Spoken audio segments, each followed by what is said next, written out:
శ్రీ రామకృష్ణ బోధామృతం. వైరాగ్యం.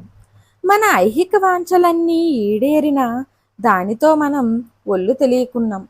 ఈ భోగాలన్నిటినీ అనుభవించే నేనెవడిని అనే ప్రశ్న అంతరంగంలో బయలుదేరక మానదు. ఉన్న కిటుకు వెల్లడవనారంభించే సమయం అదే కావచ్చు. ముళ్లతోనూ తుప్పలతోనూ నిండి ఉన్న అడవిలో పాదరక్షలు లేకుండా నడవటం అసాధ్యం. వనమంతా తోలు చేత కప్పబడి ఉండే పక్షంలో అలా నడవవచ్చు, లేదా మన పాదాలకు పాదరక్షలు ధరించినా నడవవచ్చు. అడవినంతా తోలు చేత కప్పటం అసాధ్యం కాబట్టి మనమే పాదరక్షలు ధరించడం వివేకం. సంసారంలో మానవుడు అంతులేని కోరికలతో బాధపడుతున్నాడు.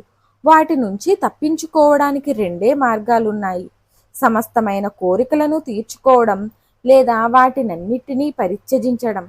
కానీ కోరికలనన్నిటినీ తీర్చుకోవడం అసంభవం. ఎందుకంటే ఒక కోరికను ప్రయత్నించేంతటలో మరొకటి తలెత్తుతూ ఉంటుంది. కాబట్టి సంతుష్టితో, జ్ఞానంతో కోరికలను అణుచుకోవడమే వివేకం. తామర గోకిన కొద్దీ హాయిగా ఉంటుంది, కానీ తర్వాత కలిగే మంట దుర్భరమై ఉంటుంది.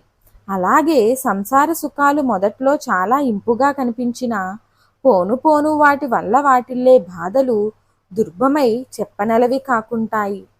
మరిన్ని ఆధ్యాత్మిక విషయాల కోసం మా ఛానల్ను సబ్స్క్రైబ్ చేయండి. వీడియో నచ్చితే లైక్ చేయండి, షేర్ చేయండి, కామెంట్ రూపంలో మీ అభిప్రాయాన్ని తెలియచేయండి.